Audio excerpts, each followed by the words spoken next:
kan usia 40 itu usia lagi kuat-kuatnya ya. Tapi ternyata takdir Allah mengatakan wafat di detik itu juga. Makanya kita harus siap-siap. Bapak Ibu tahu nggak kapan Bapak Ibu meninggal? Tapi udah siap belum Pak Bu? Kalau ditanya misalnya malaikat maut datang, Assalamualaikum Bu, tos siap tak acan? Apa jawabnya Bu? Acan. Cuman masalahnya malaikat maut datang tanpa izin, datang tiba-tiba mencabut nyawa kita. Makanya kita dalam kondisi apapun harus siap yang namanya dengan kematian. Makanya Nabi mengatakan apa? Aksiru dzikraha dimil ladzat. Perbanyaklah zikir mengingat sesuatu yang bisa menghilangkan segala kenikmatan. Yang bisa menghilangkan segala kenikmatan apa itu? Kematian. Punya harta berlimpah pun kalau sudah datangnya meninggal, sudah datangnya wafat, bisa menikmati tidak? Tidak bisa. Nah itu supaya kita tuh tidak lalai ketika hidup di dunia. Nah itu Bapak Ibu yang memerlukan. Jadi nikmat yang terbesar itu adalah nikmat iman Islam, kemudian nikmat umur. Dan lebih bersyukur lagi kalau Allah masih memberikan kepada kita umur, juga Allah masih memberikan kepada kita nikmat sehat. Bapak Ibu mendingan punya harta banyak sakit-sakitan atau sehat tapi hidup pas-pasan? Hah? Mending mana? Kalau saya lebih milih hidup sehat dan harta banyak. Tapi kan itu bukan pertanyaan saya. Kalau milih di antara dua, hidup pas-pasan tapi sehat bugar, aktivitas bisa kita lakukan, atau kaya raya gitu tapi sakit-sakitan, mending mana? Ternyata mending hidup sehat tapi pas-pasan, pas butuh pas kaya. Tapi ternyata kalau harus membandingkan antara harta yang berlimpah dengan kesehatan itu lebih mahal. Cuman kita baru merasakan nikmat yang sehat itu kalau kita sakit. Nikmatnya jalan, nikmatnya lari, nikmatnya segala aktivitas itu baru terasa kalau kita sudah tidak bisa melakukan aktivitas apapun. Makanya fisik kita itu amanah loh. Gerakan tubuh kita selama kita masih bisa gerak. Kalaupun nanti Allah uji dengan sakit, mudah-mudahan ada pahala sabar di situ. Tapi kalau fisik kita masih bisa sehat, masih bisa bergerak, maksimalkan kita bergerak. Inna fil harakah barakah, dalam bergerak itu ada keberkahan. Makanya saya maksain Bu, dalam kondisi apapun selama kiamat belum datang, hari Rabu, Jumat, Minggu itu saya tenis lapang. Makanya ketinggali kan hidup ini pepanasan wae, dampak tina pepanasan. Tapi alhamdulillah berkah dengan gerak itu fisik hampang, sehat. Sampai ada teman saya yang lebay menganggap rukun Islam kagenep setelah haji adalah tenis lapan. Ya itu supaya sehat baru. Dan alhamdulillah saya dikasih contoh, ayah saya sekarang 76 tahun masih tenis lapang dan gagah. Kakek saya dulu wafat usia 93, sampai usia wafatnya tidak ada penyakit serius. 80 tahun S2, 85 tahun sidang S3, 93 tahun meninggal. Jadi ternyata setelah saya tanya apa rahasianya, ternyata rahasianya itu adalah bergerak, jangan mager gitu.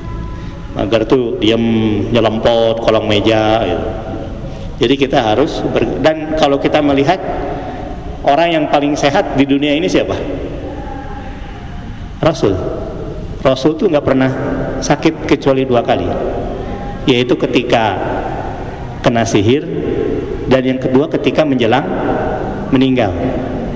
Itu pun sakitnya sakit ringan, hanya demam. Ada nggak riwayat mengatakan Rasul asam urat? Nah, Rasul kolesterol itu nggak ada. Ternyata apa rahasianya? Rasul itu gerak, salah satunya. Rasul pernah menarik unta lagi diam, tertarik gitu. Itu gambaran sehatnya Rasul. Nah, apa rahasia sehatnya Rasul? Pertama, beliau gerak. Yang kedua adalah makanan. Tidak salah Allah mengatakan dalam Al-Quran, ya ayuhan nas kulu mimma fil ardi halalan tayyibah. Halal dan tayyib. Halal itu pasti tidak bisa dinego. Nah, kalau tayyib itu relatif. Boleh jadi ada makanan sehat buat saya, tidak sehat buat yang lain. Nah, ini kalau tayyib itu relatif. Gitu. Nah, Rasul itu betul-betul memilih makanan yang benar, yang baik. Di antaranya itu apa? Rasul tidak pernah ketinggalan makan kurma di pagi hari. Jadi kata Rasul, siapa yang makan kurma ganjil di pagi hari, dia aman dari godaan setan. Karena penyakit juga boleh jadi datang dari gangguan jin. Berapa jumlahnya ganjil di pagi hari? Berapa ganjil itu? 1, 3, 5 lah, bukan 99 gitu. Itu mah Asmaul Husna gitu. Jadi Bapak Ibu, abang-abang ganjil salapan-salapan sambil pengajian Asmaul Husna, Ar-Rahman, Ar-Rahim, salapan-salapan wareg gue gitu. Nah, cukup ganjil. Itu Rasul. Yang kedua adalah Rasul itu sangat jarang makan jeroan. Nah, tapi saya juga suka sebetulnya gitu. Tapi dibatasi lah ya. Makanya Bapak Ibu kalau ke Arab ketika beli ayam, definisi ayam itu apa? Ayam yang dibeli itu dada, paha atas, hanya itu. Jadi hanya leher, kepala, sayap, ceker, tunggir, jeroan itu diberikan kepada emeng. Kalau kita apa? Kan dimakan semuanya kan? Mungkin bulu pun ada yang kemakan oleh kita. Jadi itu tayyib ya. Kecuali kalau memang kita masih sehat ya jeroan tidak ada masalah lah ya. Karena itu halal gitu.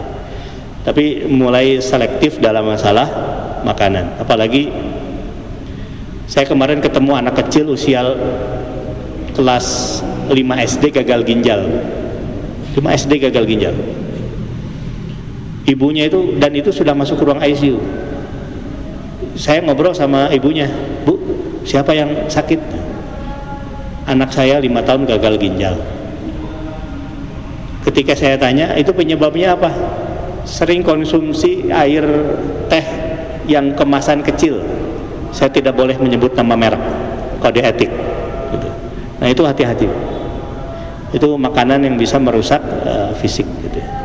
Maka Allah karuniakan kepada kita fisik, harapannya dengan fisik ini kita bisa ibadah dengan cara yang baik. Karena tidak akan merasa nikmatnya ibadah kecuali kalau fisik kita sedang sehat. Apalagi ada ibadah-ibadah yang memang membutuhkan fisik ya. Ibadah haji kan butuh fisik. Nanti Ramadan kita saum tanggal berapa? Tanggal 1 Ramadan bertepatan dengan tanggal 17 Februari kalau nggak salah. Itu pun butuh kesehatan fisik gitu. Apalagi ada sholat taraweh yang favoritnya kalau imamnya baca kulhu dan ina atau ina gitu. Tapi kalau tiba-tiba bacaannya panjang kan itu butuh kesehatan fisik. Nah itu maka nikmat yang besar setelah nikmat iman, nikmat usia adalah nikmat sehat. Maka mudah-mudahan Allah bisa menjaga nikmat tersebut. Baik Bapak Ibu yang Allah muliakan, Allah masih titipkan kepada kita usia. Dan ketika Allah menciptakan kita, Allah tuh menciptakan kita bukan sembarang maksud, pasti ada maksudnya. Kalau kita rangkum ayat-ayat dalam Quran maupun hadis Nabi SAW, tujuan Allah menciptakan kita itu rangkumannya 3. Garis besarnya memang untuk beribadah. Hanya apa ibadah itu? Itu garis besarnya 3. Tugas hidup manusia di dunia itu. Pertama ibadah ritual, yang kedua belajar, yang ketiga bekerja. Jadi tugas manusia di dunia sebetulnya 3. Yang pertama memang paling utama itu adalah ibadah ritual. Dan ibadah ritual yang paling utama itu adalah salat. Awwalu ma yuhasabu bihil abdu yaumal qiyamah as-shalah. Yang pertama kali dihisab di akhirat itu adalah salat. Dan dalam salat itu terhimpun segala aktivitas hablum minallah kita kepada Allah, khususnya pada aspek zikir. Ketika mulai bertakbir itu kan kita sudah mulai membaca doa iftitah. Udah gitu baca rukun Al-Fatihah. Ruku, sujud semuanya tidak lepas dari bacaan. Nah, ini tugas utama kita itu adalah ibadah. Karena memang segalanya jadi tak bernilai kalau ibadah ritual kita rusak. Sekarang kalau saya misalnya usia saya kan rahasianya. Jadi usia itu rahasia ya. Usia kita misalnya sekian lah, sesuai usia kita masing-masing ya. 40, 50, 60 atau mungkin ada yang 30, 20 gitu.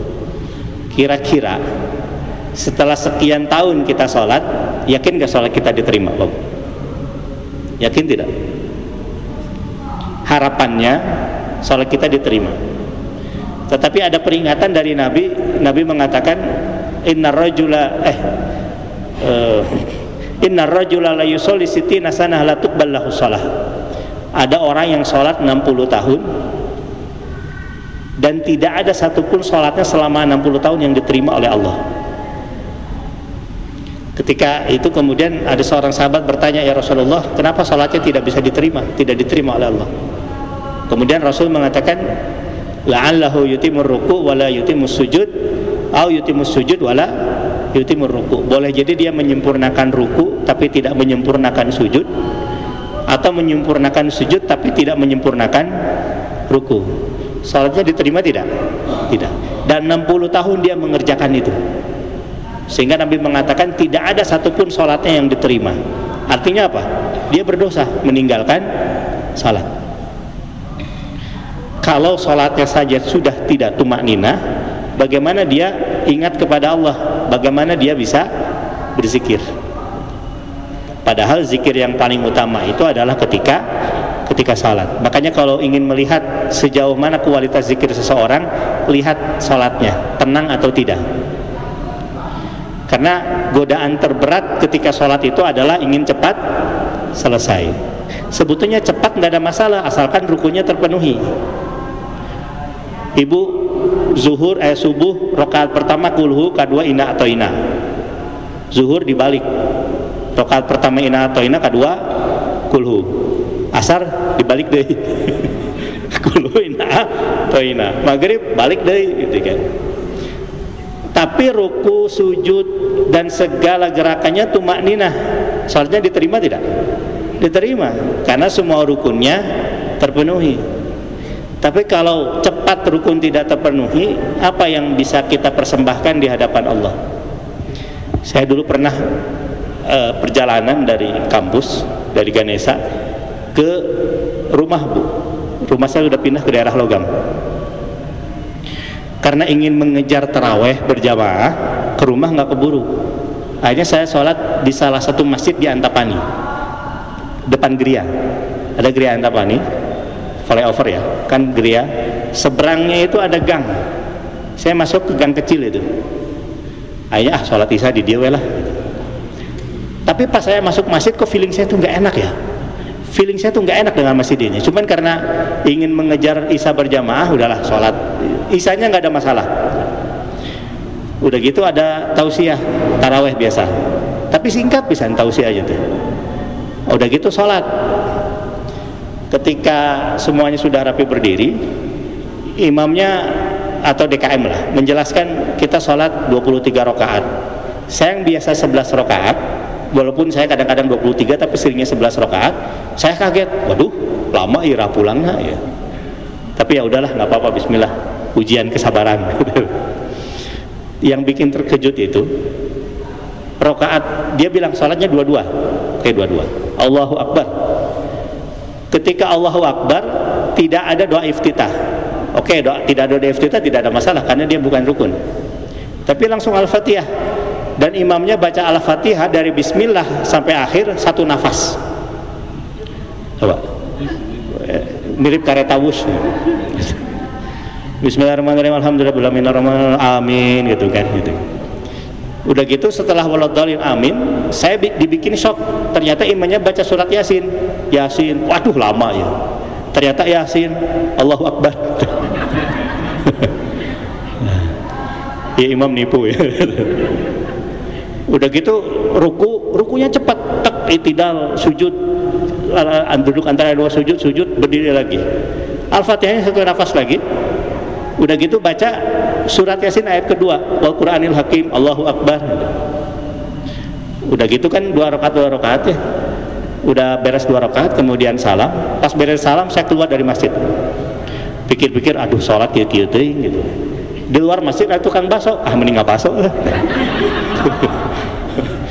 Jadi saya ninggalin itu makan gitu. Sholat, saya tinggalin sholat. Pas saya lagi makan bakso, saya ngelihat di jam, berapa lama ini sholat ini. Ternyata cuman 10 menit 23 rakaat. Betapa cepatnya sholat yang dilakukan. Pas beres assalamualaikum rakaat terakhir setelah witir, semuanya keluar. Itu saya ngelihat mimiknya, mimik capek semua, kayak habis aerobik apa gitu. Habis zumba gitu kan. Saya tidak mendahului keputusan Allah ya, tapi kan kita dikasih ilmu oleh Allah ya. Saya langsung mikir, sholatnya diterima nantinya gitu. Memang hak prerogatif Allah ya menerima atau tidak. Cuman kan kita dikasih ilmu oleh Allah lewat Rasulnya. Di antara rukun sholat itu adalah tumakninah. Kalau tumakninah tidak bisa, apalagi khusyuk. Kan kasih sayang Allah itu, Allah menjadikan rukun itu tumakninah, bukan khusyuk. Khusyuk itu bukan rukun. Dan itu keringanan dari Allah. Seandainya khusyuk itu rukun sholat, nggak ada sholat kita yang diterima. Sok, ibu pernah nggak, bapak pernah nggak sholat dari awal takbir sampai salam khusyuk tuh mikir nanaon? Pernah nggak? Termasuk saya nggak pernah.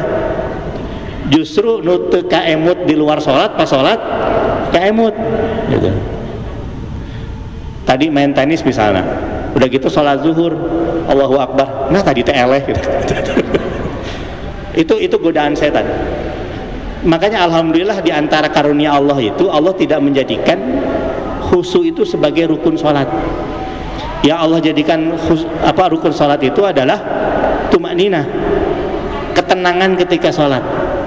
Sehingga ada hadis Nabi dari Aisyah mengatakan, saking tumakninahnya Rasul itu kalau ruku disimpan gelas di atas punggung, gelas itu tidak jatuh. Itu ciri diantara ukuran tumakninahnya Rasul. Jadi kalau ruku kemudian gelas disimpan di punggung, itu gelas itu tidak jatuh. Artinya apa? Berarti kan diam dulu ya. Diam, kemudian disimpan, tidak jatuh.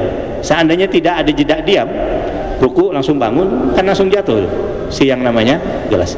Itu tumakninahnya Rasulullah Shallallahu Alaihi Wasallam. Maka, tapi walaupun demikian, walaupun khusyuk bukan rukun, tapi kita diperintahkan untuk khusyuk. Dan itu dicontohkan oleh Rasul. Rasul itu kalau mau sholat apa? Rasul itu kalau mau sholat bilang ke Aisyah, kalau mau sholat sunnah di rumah. Aisyah itu kan ketika ditikahi oleh Rasul kan masih generasi Z ya. Kan sih, masih kecil, masih senang gambar gitu. Itu Aisyah radhiyallahu anha. Itu, dan di rumah Rasul itu gorden-gordennya tuh mungkin gambar-gambarnya Aisyah gitu.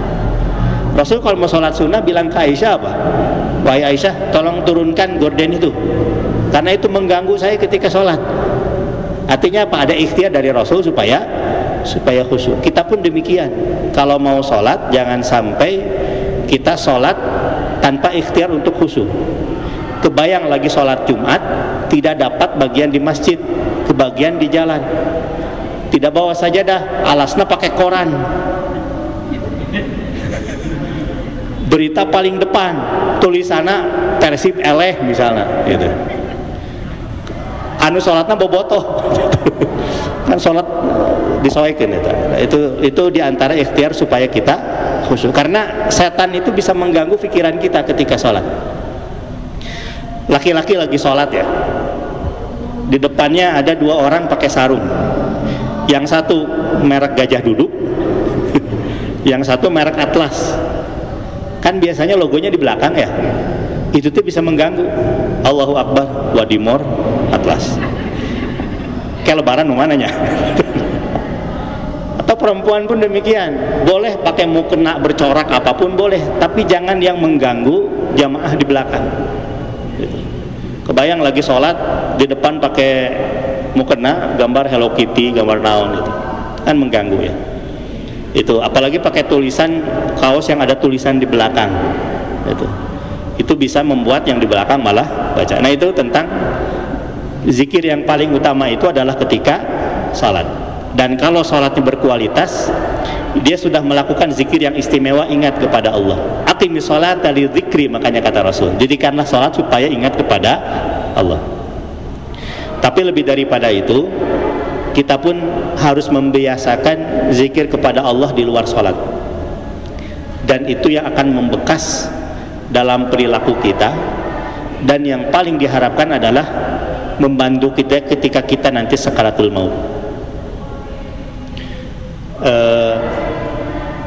Kalau kita mengucapkan la ilaha illallah sekarang mudah ya, la ilaha illallah, la ilaha illallah, tapi nanti menjelang meninggal belum tentu mudah.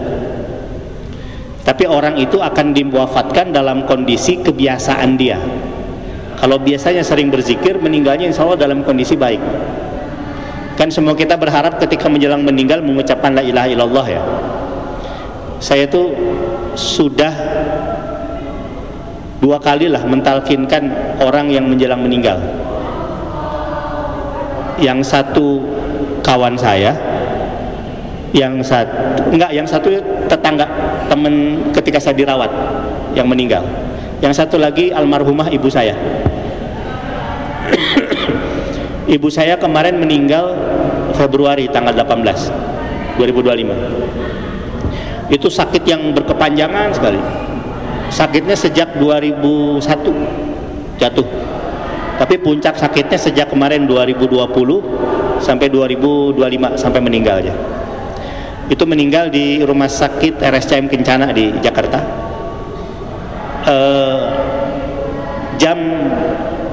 Jadi keluar ruang operasi sudah tidak sadar.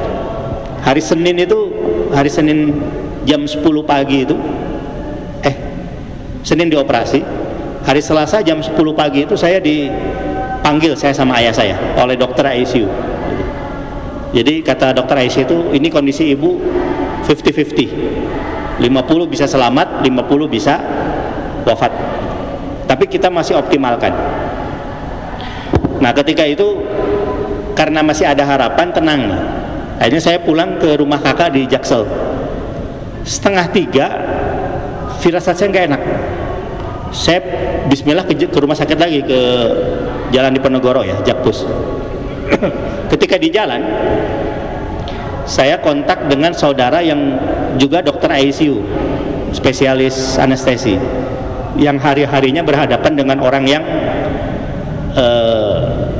yang gawat lah ya di rumah ICU, dan dijelaskan kondisi ibu apa adanya. Akhirnya ya sudah, kita pasrah lah ya. Versi saudara saya, ibu udah berat gitu. Saya sampai ke rumah sakit jam 4, istirahat. 5:30 sore saya sama kakak saya dipanggil ketemu dokter. Dokternya bilang kondisi ibu sudah berat, dan selama saya berdinas di rumah sakit RSCM ini, saya tidak pernah memberikan dosis obat yang lebih berat daripada dosis yang saya berikan kepada ibu. Artinya sudah sangat berat ya. Akhirnya saya minta izin kepada dokter, dok, saya minta izin melihat ibu karena diisolasi. Itu tensinya itu sudah 80/40. Itu kan rendah sekali ya. Itu pun pakai alat. Nah, ketika itu dokter bilang, Pak, jangan kemana-mana ya. Ini perkembangannya itu akan cepat. Prosesnya akan cepat kalau sudah kondisi seperti ini. Saya keluar dari ruang ICU, ngobrol sama kakak saya berkaitan dengan RJP, atau RJP Bu ya, yang digitukan. Dokter tuh menyerahkan kepada keluarga ini mau di RJP atau tidak. Saya bilang nggak usah lah. Tapi kakak saya RJP walaupun pelan, ikhtiar. Akhirnya karena dokter ingin menjalankan SOP-nya, hanya di RJP walaupun pelan. Dokter akan mengambil itu kalau darurat gitu. Jam 6 6 sore, maaf, jam 7 sore lah, jam 7, setengah 7 sore saya dipanggil sama suster ke dalam lagi. Pas sudah ke dalam, susternya langsung bilang ke saya dan kakak, "Pak, talkinkan sekarang." Di satu sisi sedih karena melihat ibu yang kondisi mengkhawatirkan ya, tapi di sisi lain itu ada kebahagiaan, bisa diberikan kesempatan untuk mentalkinkan. Akhirnya saya pegang tangan kanan pegang tangan kanan beliau, tangan kiri saya pegang ini nadi di leher. Itu ketika mata sudah tidak bisa membuka, mulut sudah tidak bisa berucap, kaki semuanya sudah tidak bisa bergerak, saya talkinkan di dekat telinganya, la ilaha illallah, la ilaha illallah. Tangan itu masih bisa respon. Artinya apa? Artinya semua tubuh sudah tidak bisa bergerak, tapi telinga itu masih bisa mendengar. Jadi saya talkinkan la ilaha illallah, la ilaha illallah, tangannya bergerak dan sedikit keluar ada air mata. Artinya apa? Ada respon kan? Itu di satu sisi saya sedih, tapi di satu sisi ada kenikmatan yang besar sekali, bisa mentalkinkan orang yang sangat dicintai. Dan saya yakin almarhumah pun ketika ada yang membantu mentalkinkan kan ada kebahagiaan ya. Sama kita juga kalau suatu saat kita meninggal, ada yang mentalkinkan itu, ada yang itu apa ya, anugerah istimewa. Tidak ada yang berharga selain dibantu untuk talkin. Itulah saya merasakan gimana yang namanya nadi itu berhenti. Awalnya gerak, lama-lama hilang aja berhenti. Akhirnya si apa yang elektronik itu ya, itu tiba-tiba gitu lama-lama ternyata. Dokter akhirnya mengatakan, "Pak, resmi saya mengatakan ibu sudah meninggal." Itu proses meninggal yang alhamdulillah saya sama kakak saya yang mentalkinkan. Dan alhamdulillah saya diberikan ketenangan, enggak gimana gitu ya, diberikan karena memang enggak kaget ya, karena sakitnya sudah panjang gitu. Dicopot alatnya, dicopot segalanya, sudah menjadi tubuh yang kaku. Akhirnya dimakamkan di sini di Cikutra. Nah, kita masih bersyukur kalau sekiranya kita ada yang mentalkinkan. Tapi seandainya tidak ada yang mentalkinkan ketika kita meninggal, misalnya meninggal lagi kesendirian, harapannya kalau kita rutinkan berzikir, ingat kepada Allah, itu menjadi kebiasaan kita dalam hidup kita dan ketika menjelang meninggal. Karena ada ungkapan yang mengatakan begini, yub'atsu kullu 'abdin 'ala ma mata 'alaih. Ini hadis Nabi. Seseorang itu akan diwafatkan dalam kondisi yub'atsu kullu 'abdin 'ala ma mata 'alaih. Seseorang itu akan dibangkitkan kondisinya sesuai dengan kondisinya ketika kita meninggal. Jadi bagaimana nasib seseorang nanti dibangkitkan di akhirat sesuai dengan bagaimana kondisinya ketika kita meninggal. Naudzubillah, misalnya meninggal di tempat yang tidak baik, lagi maksiat, meninggal, dibangkitkan dalam kondisi tidak baik. Tapi kalau meninggal lagi di tempat yang baik, lagi di masjid, meninggal, dibangkitkan dalam kondisi baik. Lagi pengajian, meninggal, dibangkitkan dalam kondisi baik. Ibu bapak mau nggak meninggal lagi pengajian? Hah? Mau tapi ulah ayeunanya. Mau tapi ulah ayeuna gitu kan. Nah, itu dalam kondisi gitu alhamdulillah. Dan belum selesai. Dan bagaimana aktivitas kita sehari-hari, kita akan diwafatkan dalam kondisi demikian. Kalau kita meninggal dalam kondisi yang baik, hidup kita selalu diisi dengan yang baik, ingat kepada Allah, kita pun akan diwafatkan dalam kondisi yang baik gitu ya.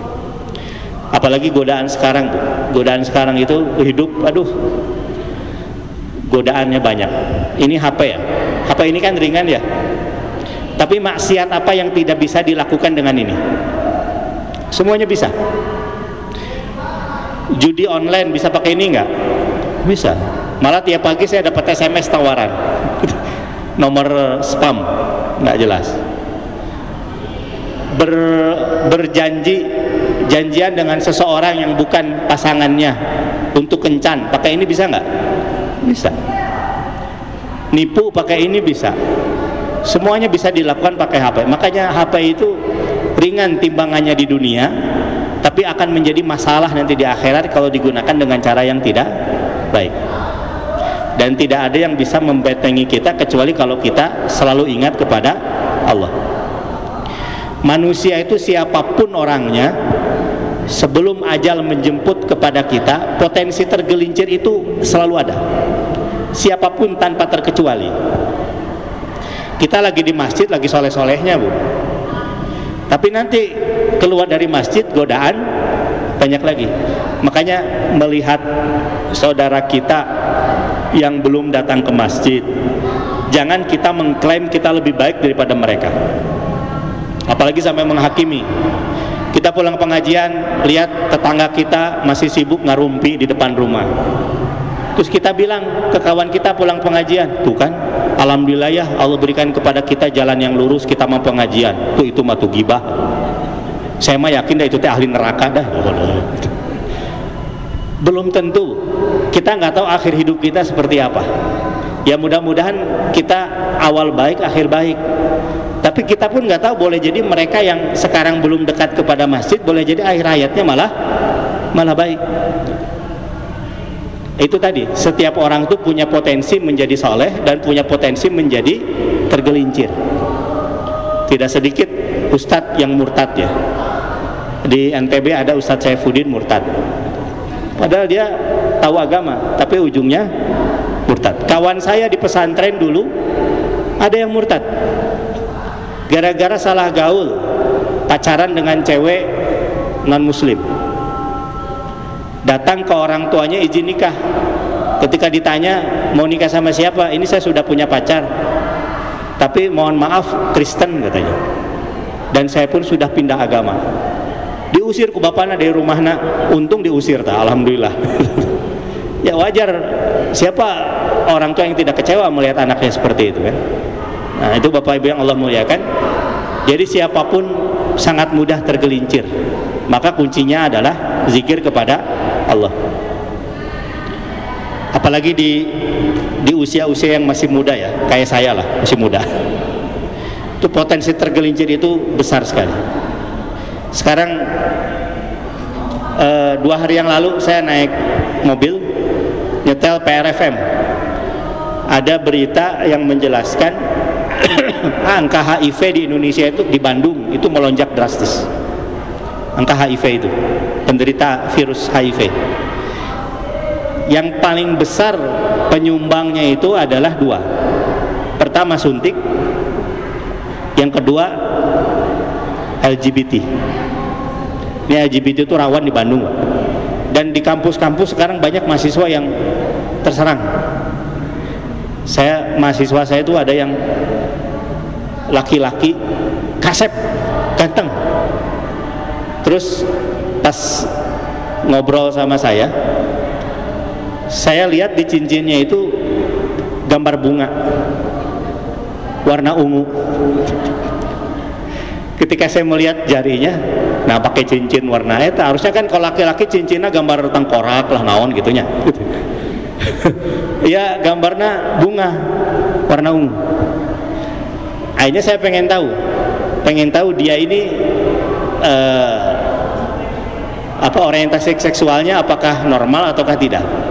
Saya ini sengaja membahas masalah LGBT, pengen tahu respon dia apa.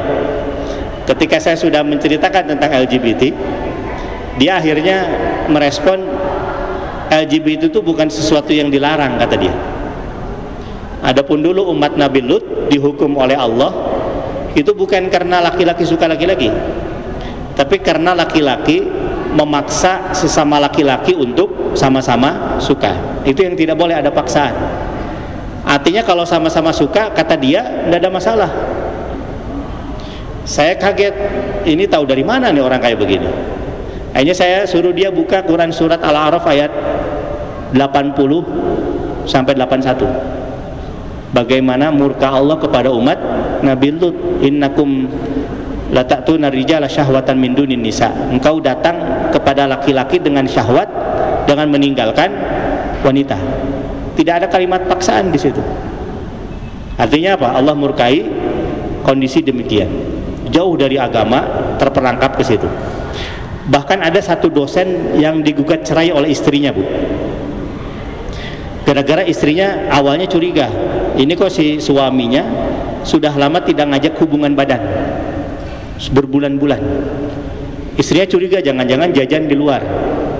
Jadilah detektif istrinya, jadi bagian intelijen. Diselidiki, ternyata suaminya selingkuh.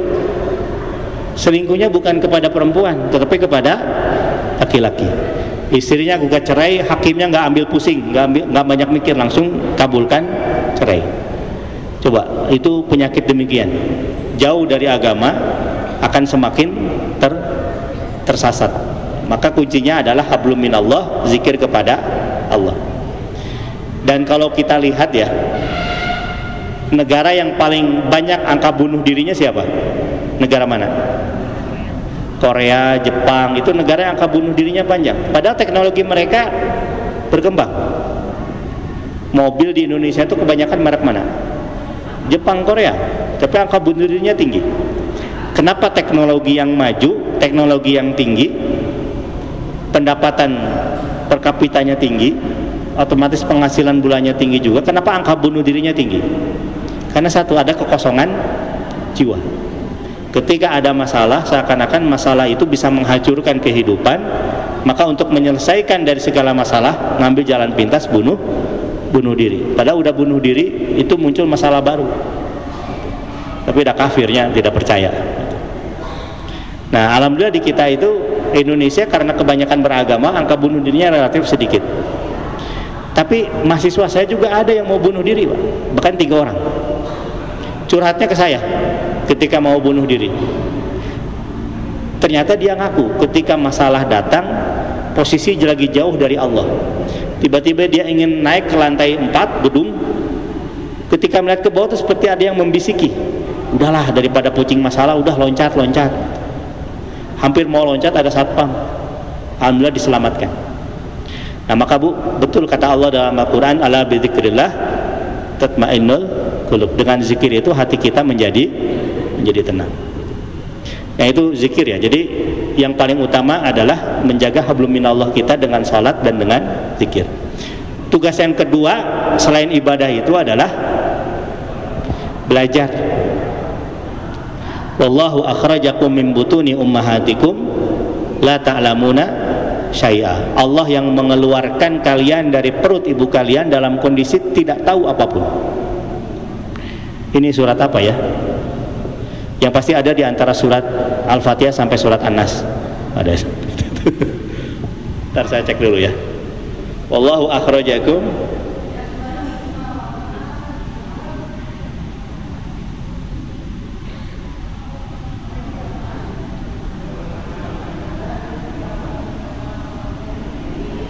Surat An-Nahl ayat 78.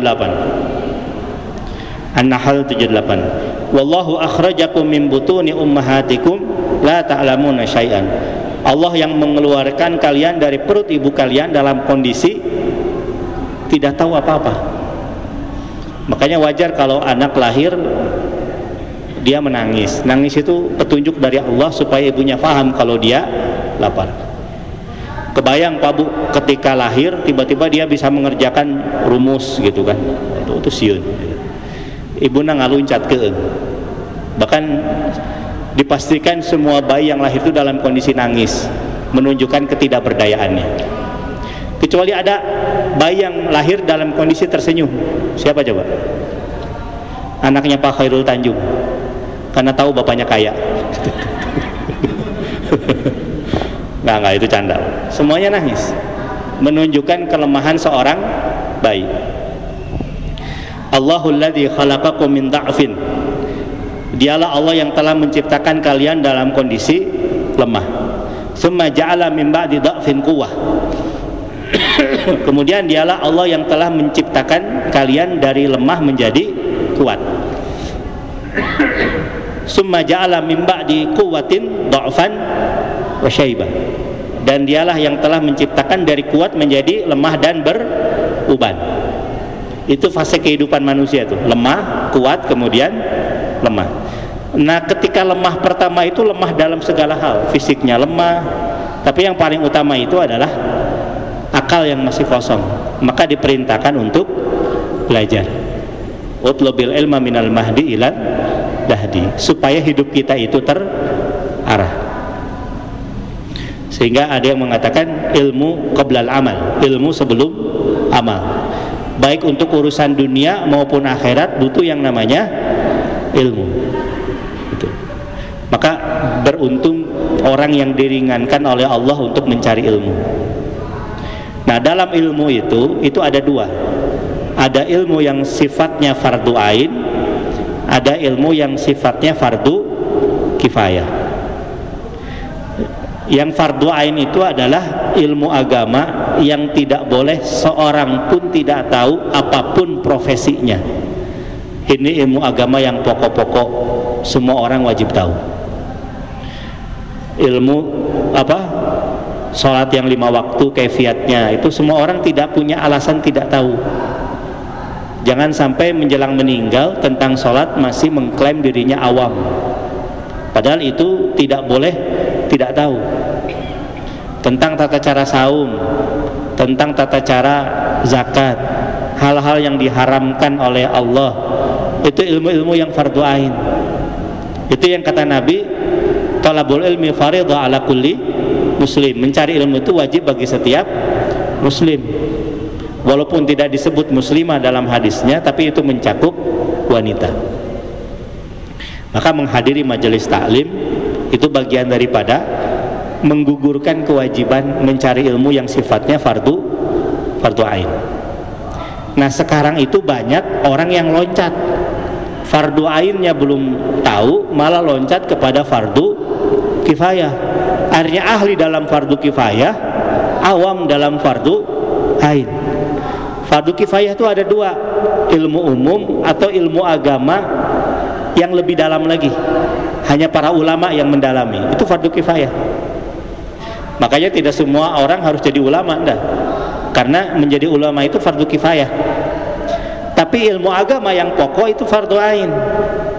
Nah, banyak orang yang fardu ainnya tidak didahulukan, tapi fardu kifayahnya sangat diperhatikan. Ahli dalam kimia, ahli dalam fisika, juara olimpiade, tapi sholat berantakan. Apa artinya? Fardu ainnya tidak diperhatikan. Padahal awam dalam agama yang sifatnya pokok itu dosa, karena itu berkaitan dengan ibadah. Tapi tidak ahli dalam apapun yang fardu kifayah tidak dosa, walaupun diperintahkan. Nah itu ya, jadi jangan sampai kita tuh awam dalam agama kita. Tapi memang desain pendidikan di Indonesia itu gitu. Ibu perhatikan ya, dari hulu sampai ke hilir, kita tuh dikotominya sangat kuat sekali. SMA, perguruan tinggi umum yang di Bandung apa? Unpad, ITB, UPI, yang negeri ya. Itu di bawah kementerian apa? Kemendik Saintek sekarang. Tapi IAIN, UIN di bawah kementerian apa? Kementerian Agama. Dari hulunya sudah dipisah. Yang urusan pendidikan agama di Kementerian Agama, yang pendidikan umum di Kementerian Kebudayaan. Dampaknya apa? Ke bawahnya menjadi jurang, dikotomi yang sangat tajam. Ahli agama awam tentang ilmu umum, ahli umum kurang memperhatikan ilmu agama, karena didesainnya seperti itu. Padahal kalau kita lihat di negara lain, semua perguruan tinggi itu di bawah satu kementerian. Dan dalam satu kampus itu variatif, ada fakultas umum, ada fakultas agama, tidak dipisahkan seperti di kita. Di Mesir, saya dulu ketika di Mesir ya, di Mesir itu di Al-Azhar itu ada fakultas agama, ada fakultas umum. Universitas Kairo demikian. Saya lagi mohon doanya Ibu, lagi S3 di Malaysia. Di Malaysia pun demikian. Semua perguruan tinggi di bawah satu kementerian, dan di dalam satu kampus itu ada fakultas agama, ada fakultas umum. Bahkan uniknya itu di Malaysia itu, kalau ngambil S3 backgroundnya umum, dia wajib ngambil matrikulasi pendalaman ilmu agama. Tapi kalau basicnya agama, dia dipersilakan untuk memilih ilmu umum sesuai dengan minatnya. Jadi ada integrasi. Di kita tuh enggak, Bu, dikotominya sangat kuat. Menteri agama di Malaysia, di Mesir ada, tapi itu tidak berkaitan dengan pendidikan perguruan tinggi. Itu hanya berkaitan tentang wakaf, tentang pendidikan ini kali ya, rendah gitu. Fokusnya kepada pelayanan masyarakat Kementerian Agama itu. Pendidikan semuanya ada di Kementerian Pendidikan. Jadi orang itu ahli dalam umum tapi pintar agama, ahli dalam agama tapi juga melek ilmu umum. Nah, itu perintah untuk belajar. Dan belajar tidak harus formal, non formal pun kita bisa belajar. Apalagi sekarang internet banyak ya, di YouTube itu banyak itu ilmu-ilmu tentang yang bermanfaat buat kita. Dan yang terakhir, tugas kita di dunia itu adalah ikhtiar, bekerja. Rizki tidak turun dari langit. Umar itu pernah melihat ada seorang lelaki yang zikir terus di masjid. Ketika ditanya, kenapa kau zikir di sini? Saya berharap pertolongan dari Allah, rizki dari Allah. Apa kata Umar? Rizki itu tidak turun dari langit, harus berikhtiar. Ikhtiar untuk kehidupan dunia kita diniatkan untuk akhirat. Apalagi laki-laki, tugas menghidupi itu ada pada pria, bukan ada pada wanita. Kalaupun wanita bekerja bukan kewajiban, yaitu hanya mengisi waktu, tapi serius. Kalaupun ngasih kepada keluarga itu sedekah, bukan nafkah yang wajib. Yang wajib itu adalah suami. Walaupun penghasilan suami lebih kecil daripada istri, tetap yang punya kewajiban nafkah siapa? Suami.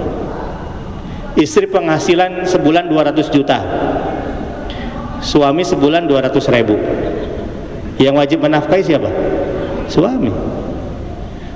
Tanggal 7 awal bulan TCF kan 200 ribu. Sementara istri masih banyak. Terus istri karena uangnya masih banyak, makan enak, suamina olohok we ningali. Istri punya kewajiban ngasih gak ke suami? Enggak.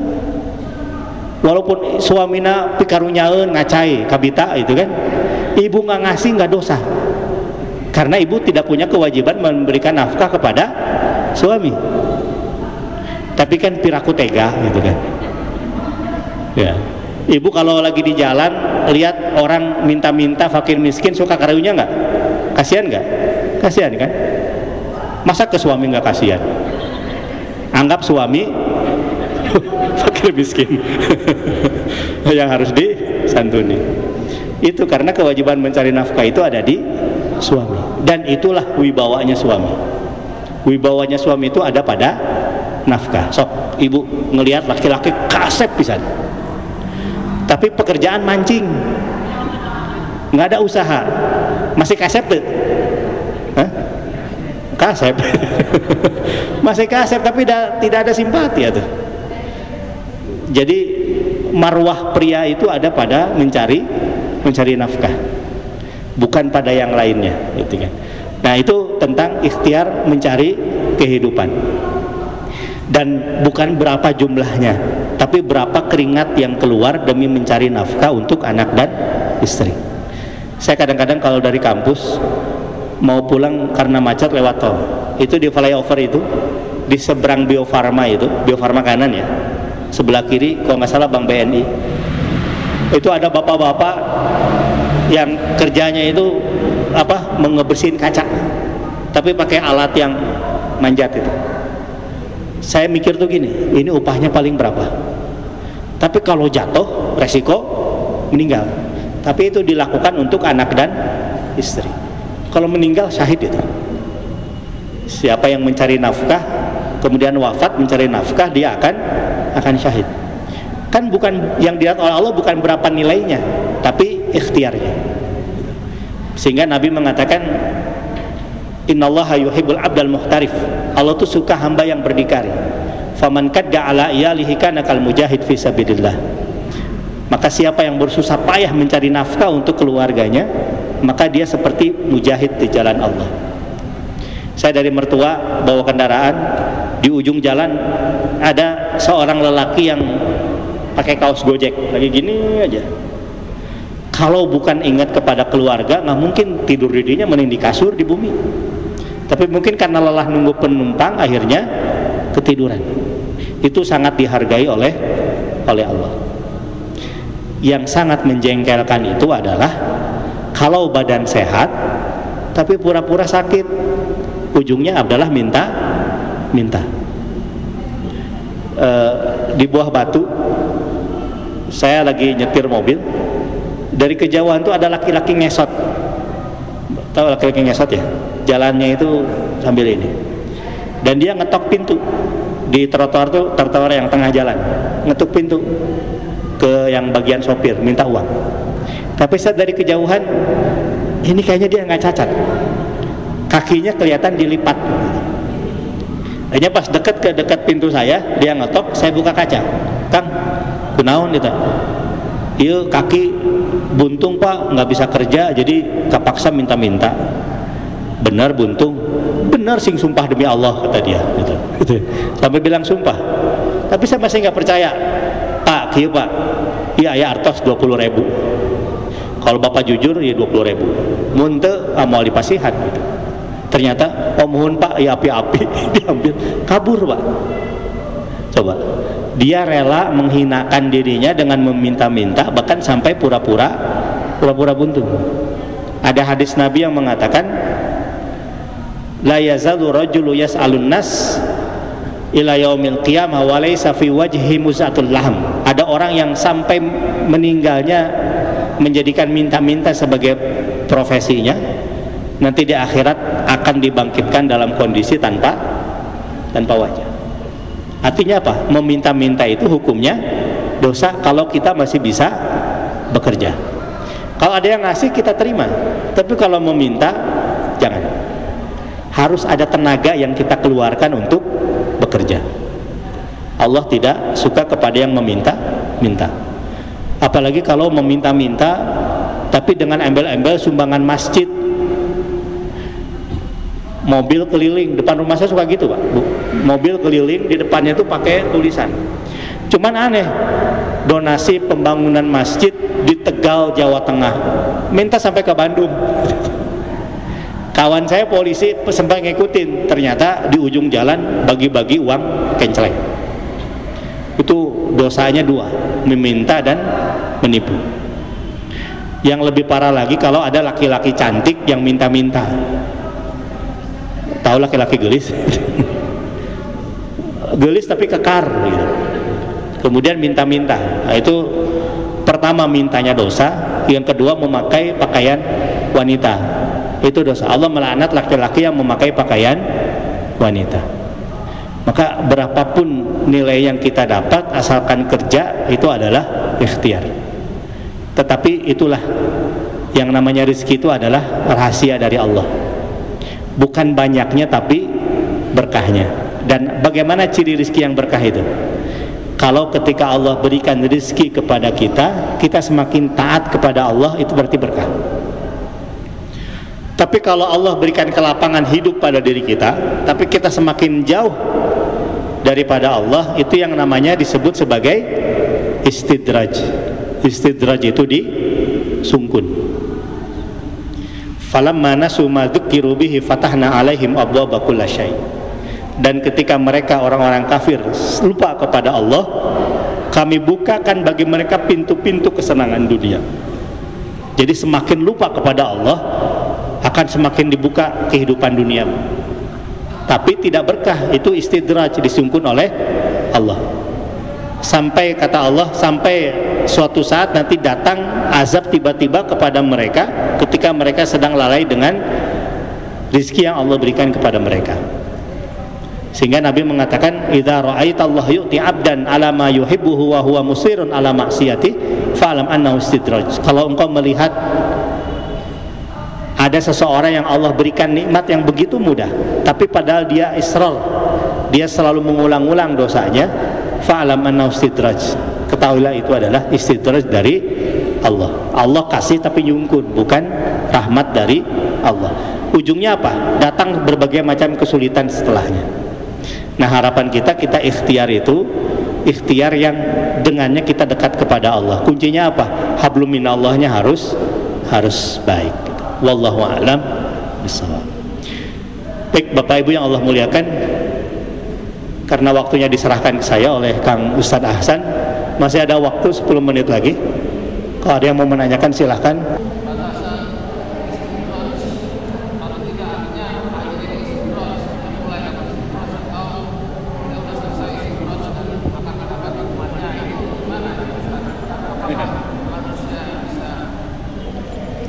Ya, memang secara hitung-hitungan spesifik sulit ya, karena Rasul itu menggambarkannya itu umum. Nabi mengatakan, idza ra'aitallaha yu'ti 'abdan 'ala ma yuhibbuhu wa huwa musirrun 'ala ma'siyatihi fa'lam annahu istidraj. Kalau engkau melihat Allah memberikan kepada seseorang segala kenikmatan dunia, tapi dia jauh dari Allah, dia rajin melakukan maksiat, fa'lam annahu istidraj, ketahuilah pemberian Allah itu bentuknya istidraj. Gambaran kasat matanya itu ya, lihat dia tuh dekat kepada Allah atau tidak, sholat 5 waktunya terjaga atau tidak, dan halal haram diperhatikan atau tidak. Kalau halal haram tidak diperhatikan, besar kemungkinan itu adalah istidraj.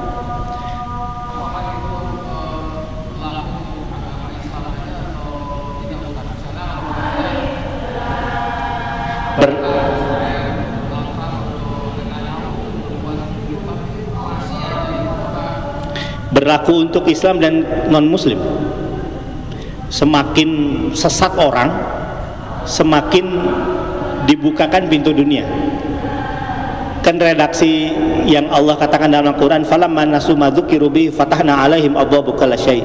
Dan ketika mereka itu siapa? Orang kafir, semakin lupa kepada Allah, semakin jauh dari ajaran Allah, fatahna alaihim abwaaba kulli syai', kami bukakan kepada mereka pintu-pintu dunia. Di akhir Quran surat Ali Imran 194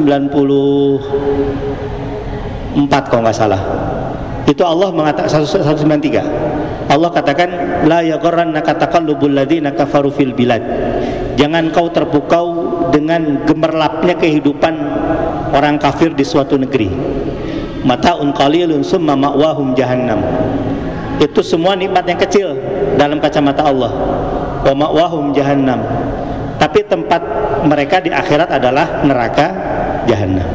Tapi begini ya, sikapi ayat-ayat Allah itu dengan bijak. Di satu sisi oke lah, Allah memberikan istidraj kepada orang kafir dengan kemudahan hidup mereka.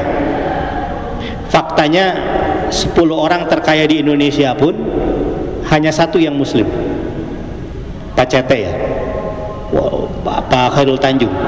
Walaupun itu katanya itu pun berkongsi gitu. Sisanya itu non muslim, padahal Indonesia mayoritas muslim. Itu kata Pak JK dalam Kongres Dewan Masjid Indonesia. Jadi beliau menyayangkan 10 orang terkaya di Indonesia itu adalah non muslim kebanyakan, hanya 1 yang muslim. Artinya apa? Memang seperti dimudahkan bagi mereka. Tapi di satu sisi kita pun harus bijak menyikapi ayat-ayat Allah ini.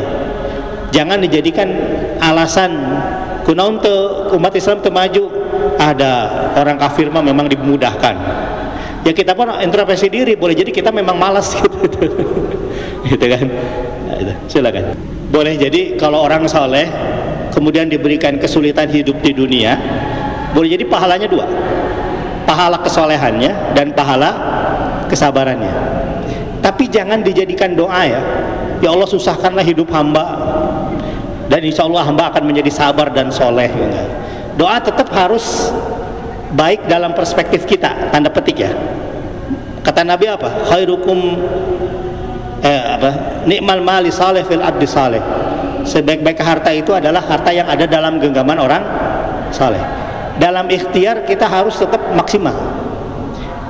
hasilnya ternyata tidak sesuai dengan yang diharapkan, pas-pasan, yaitu takdir Allah. Kita sabar dan kita saleh dapat pahala 2. Jadi ada 2 menyikapi takdir dan bagaimana kita berikhtiar.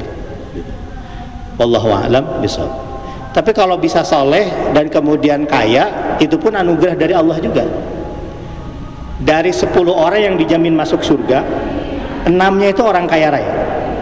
Abdurrahman bin Auf, Utsman bin Affan, Umar bin Khattab, Sa'ad bin Abi Waqqas, itu dan yang lainnya itu kaya raya. Sehingga sahabat Nabi yang hidupnya pas-pasan ketika itu ngadu kepada Rasul, ya Rasulullah, zahaba ahli dusur bil ujur, ya Rasulullah, orang-orang kaya itu pahalanya banyak. Kemudian Rasul bingung, loh kok bisa begitu Anda mengatakan? Kata sahabat Nabi yang pas-pasan ini apa? Kalau mereka sholat, kami pun sholat. Mereka saum, kami pun saum. Nah masalahnya mereka sedekah, kami nggak bisa. Tapi Nabi itu bijak ya. Ketika mendapatkan keluhan gitu, jawaban Nabi bukan derita lu itu, bukan. Jawaban Nabi itu inna likulli takbiratin sadaqah. Kalau engkau tidak bisa sedekah dengan harta, ya takbir itu adalah sedekah. Walikulli tasbihatin sadaqah. Dalam tasbih juga ada sedekah. Nah ini sedekahnya orang miskin tuh zikir. Jangan ada orang kaya, Pak, Bapak harta banyak jarang sedekah, ayo sedekah. Tapi tiba-tiba dia mengatakan sesungguhnya setiap takbir ada sedekah. Tadi saya sudah zikir, udah sedekah ya. Itu sedekahnya orang miskin, itu dengan zikir. Sedekahnya orang kaya itu apa? Dengan uang. Artinya apa? Orang mukmin itu mau kaya atau pas-pasan, kedua-duanya itu adalah baik, punya potensi untuk beramal saleh gitu. Wallahu a'lam bishawab.